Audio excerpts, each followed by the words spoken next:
Welcome to Fight for Children's Ringside Roundtable podcast, where we discuss the power of sports to transform lives, and we don't back down from challenging topics or discussions.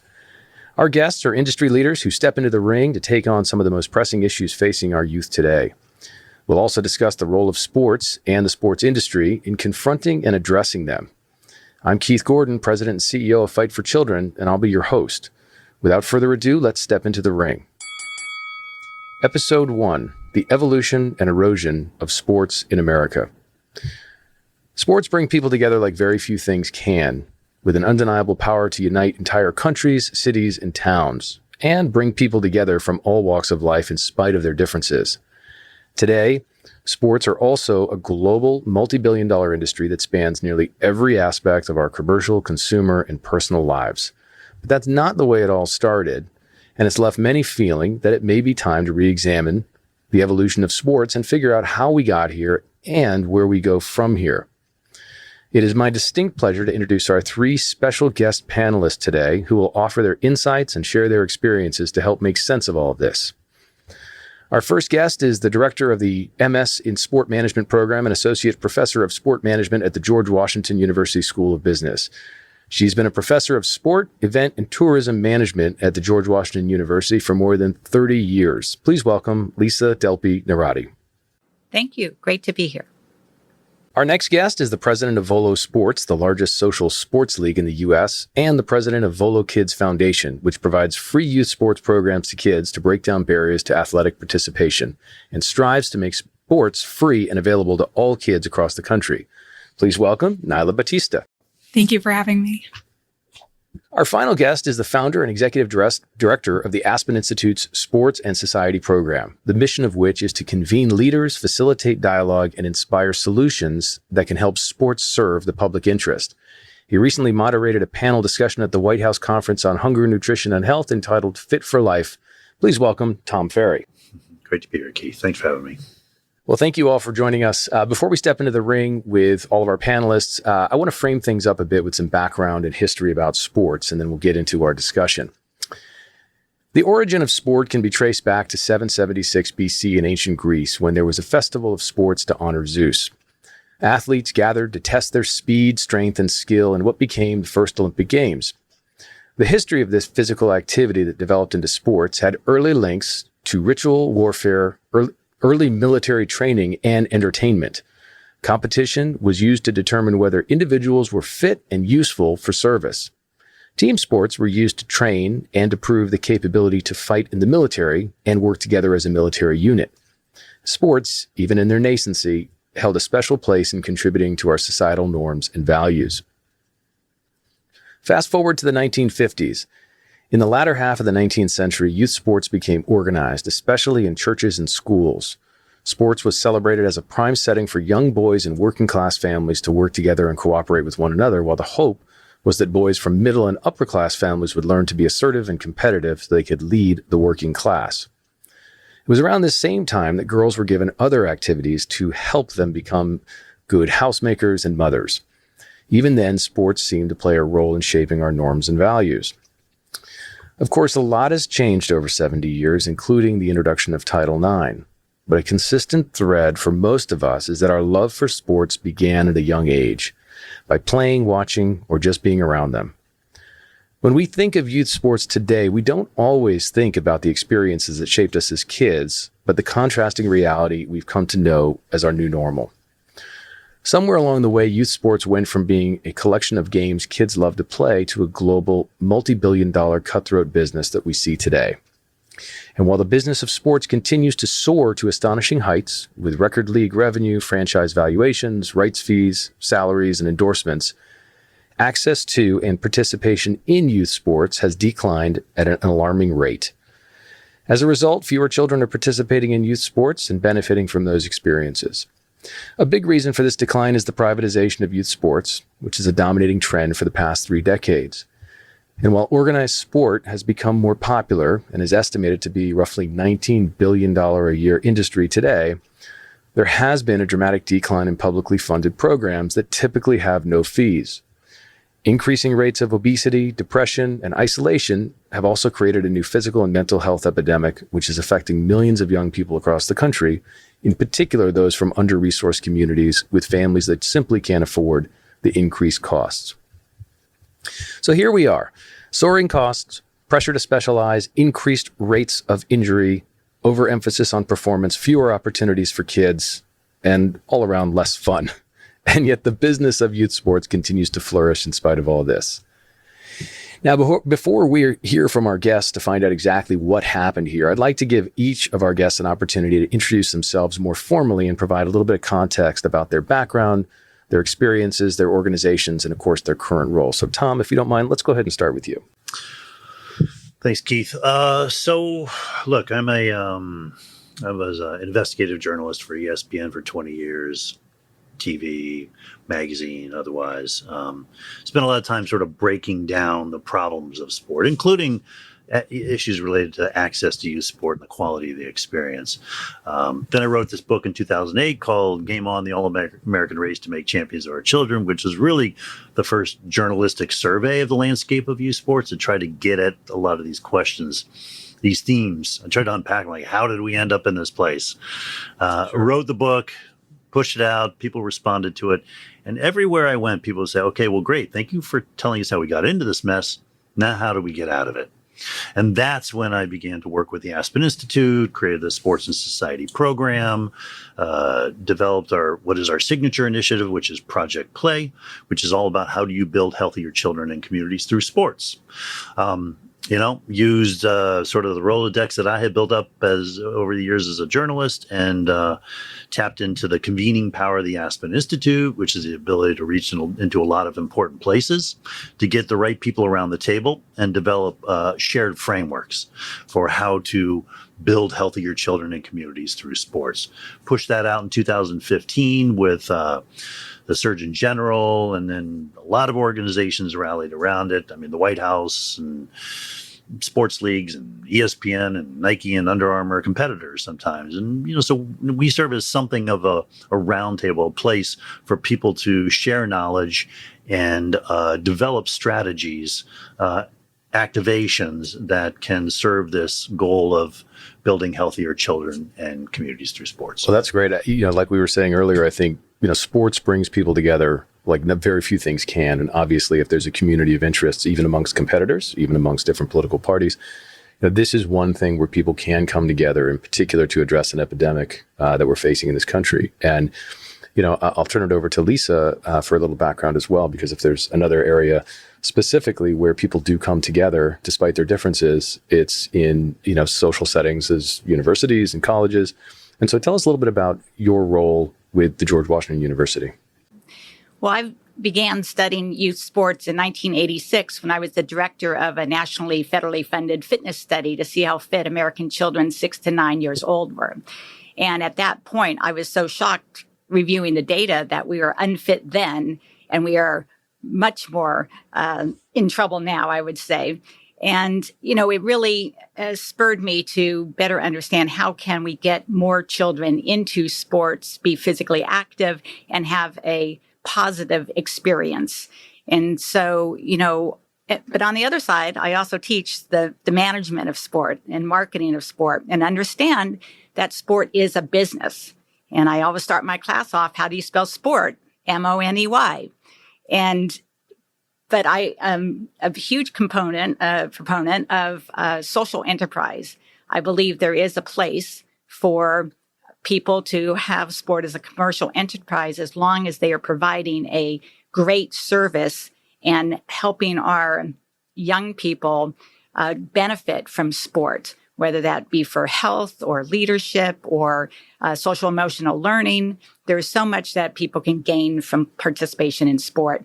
And it's much more than the negative that often we hear on the news. Right. I think it's a great point. And, having spent 20 years in professional sports myself, I think your opening line in your class is a very good one, because anyone who goes in to the business of sport thinking that they're a fan comes out severely disappointed. So let's turn over to Nyla Batista. Nyla, you bring a slightly different background. You were not only an active participant in youth sports when you were younger, and often found yourself, alone as the sole female athlete, in your basketball league. But sports totally changed your life and formed the role that you play today in many ways. Yeah, absolutely. So my path starts when I was super young. I loved being active. I loved playing basketball. It was fun. That was, back in the day where you could just go to the local YMCA and just jump in. You didn't really have to pay. But I was often the only girl on the team. So while I was having fun, I was really having to learn how to handle some of these challenging situations that sport teach us. We all learn and know how sport helps with physically, getting people in shape, but there's also the socio-emotional, those benefits that you learn, like how to be competitive, how to be a team player. And to me, that actually really shaped how I was able to make my way through, school. And the other piece that people don't often remember is that kids learn how to interact with each other. They're not always, supervised in the classroom. They learn how to resolve conflicts and really communicate and come together on the field.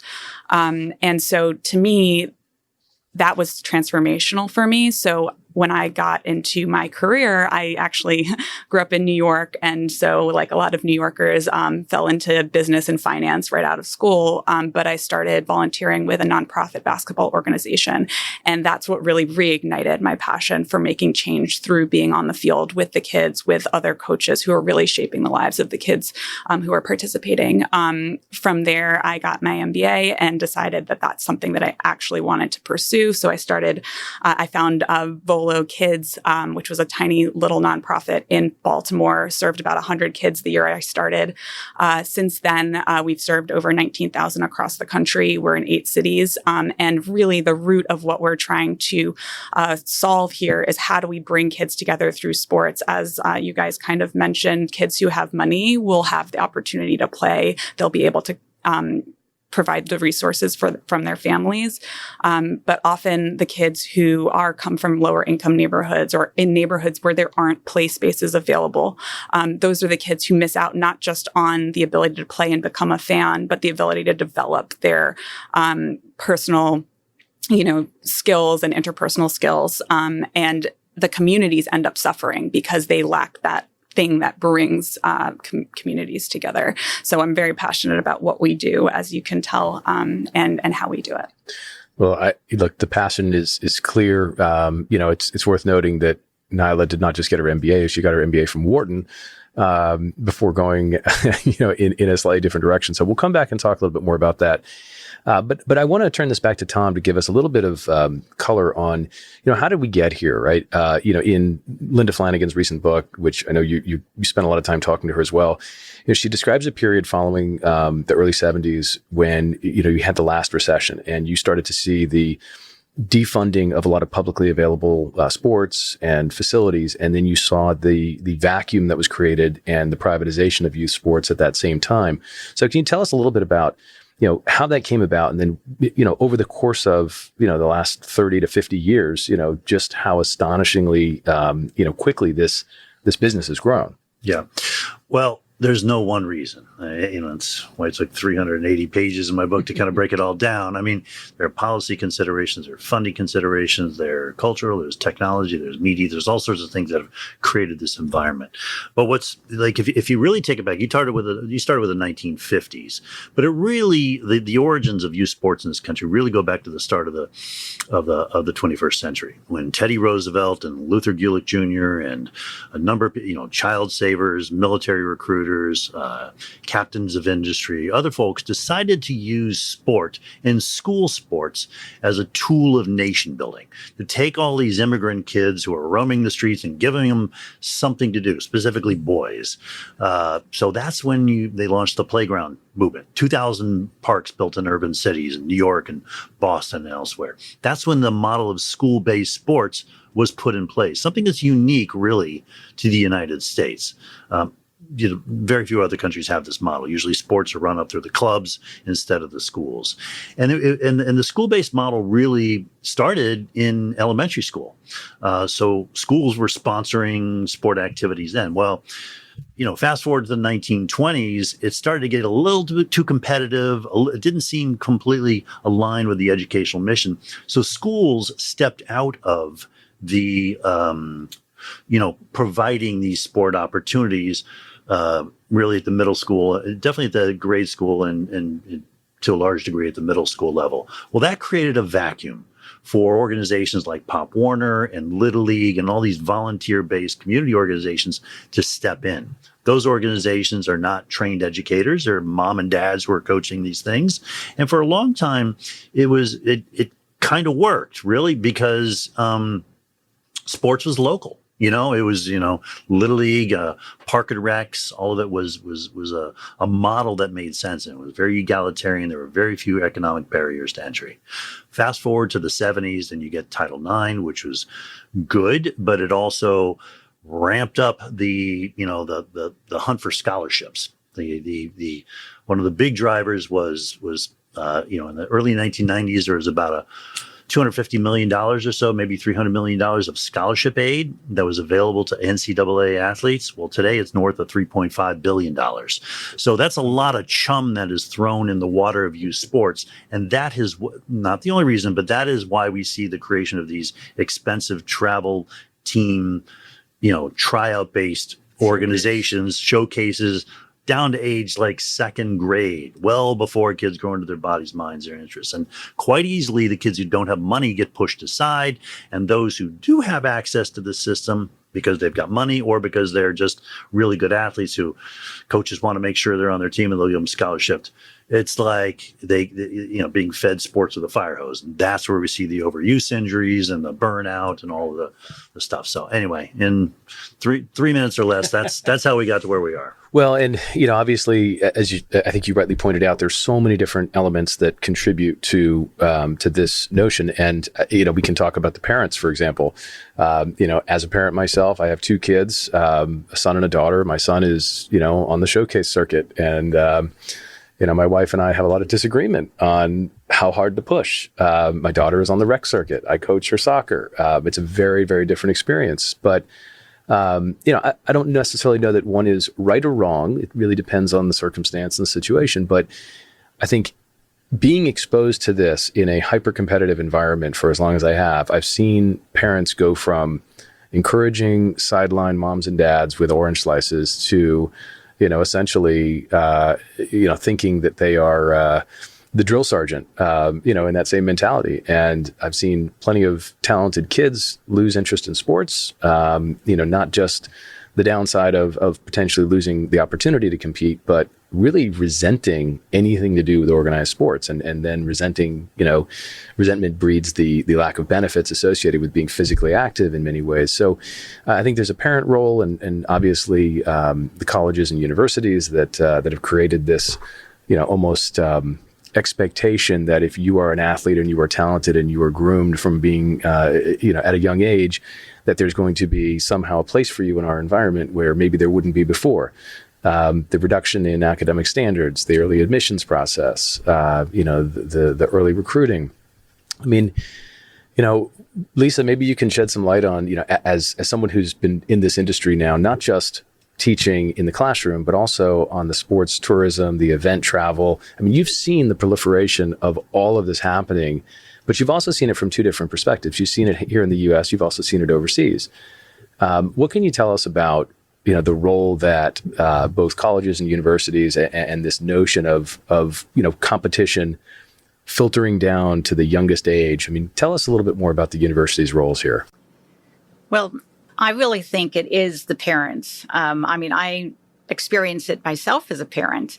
Even though I know best practices, I know what I should look for in a coach, and my husband coached him all the way, tell other members of our group where my son loved his fellow players, they wanted to progress further. And so we decided to pay a coach, and move up to that next more competitive level.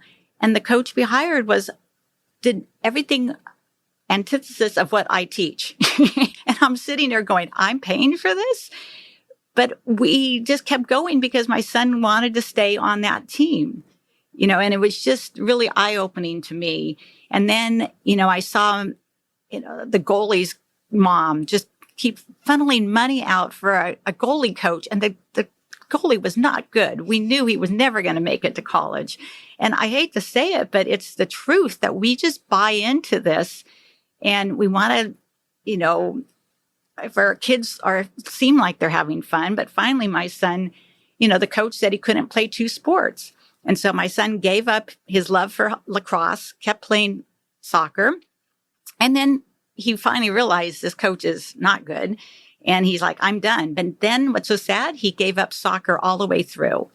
And then, so even in high school, he didn't play it. And he was really good. He played his first year and then stopped. So what I'm trying to get at is we need to educate parents as well. It's like, let your kids have fun. They will be identified if they're good enough. I mean, there's enough scouts out there, enough ways that you can get your child seen if you really is that good. Well, it brings up the question as well when, there's this predatory culture, right? And, this fear mongering that parents are sort of scrambling to get every advantage for their kids to be seen. I mean, there's a lot of money to be made on that. And, whether it's, these complexes that have sprouted up all over the country. This is, as you know well, Lisa, this is a part of the economy that is thriving. And even through the pandemic was the first segment to return and provide kids with, in many cases, structure that many needed. So it wasn't completely a universal downside, but it's coming in many cases at the expense of a lot of different aspects. I mean, the physical and mental health, as you also mentioned, but also as more and more of those complexes pop up and more competition is generated to compete at that level. Tom and Nyla, you guys know there's been a really the opposite effect at a grassroots level with opportunities and access for kids that just can't access those things. I did the economic impact study for tournaments at the Maryland Soccerplex, and it's about $1 million a tournament with 200 teams.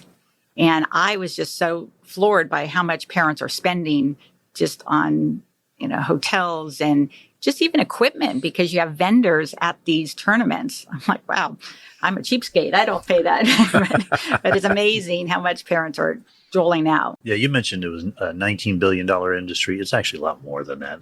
That number gets thrown out. It's not a great study in terms of we know from our research, from asking parents how much money they're spending on their kids' sports, national survey, it is north of $30 billion.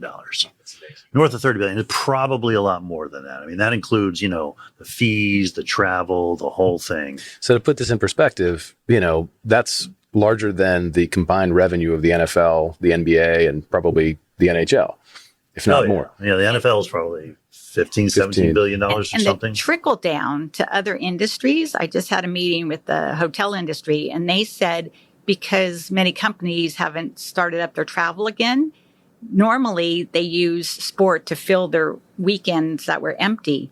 Now their weekends are full because sports is back and activities are back, but not the weekdays. So it's interesting.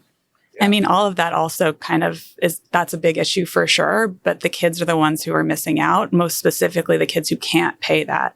I mean, we found that parents were just so anxious for us to come back from COVID because they needed something for their kids to do. So when we're talking about how private industry was first to launch because the money was there, the kids who couldn't put up that money were the ones who were suffering and missing out. And I think that to your point earlier about how schools had been an institution for driving the sport participation, they couldn't even come back because they were focusing their resources on how do we keep our kids safe in school? How do we bring our kids back to learn? So there was that big gap. And just to touch on the competitive piece, we've seen it on the field where we've had kids who play in these other leagues, these competitive leagues, who play with us anyway because they are just like, you know what? I just want to have fun today with my friends. And those are the lucky kids who recognize in themselves that they need that outlet of fun and playing with their friends and community that sports brings.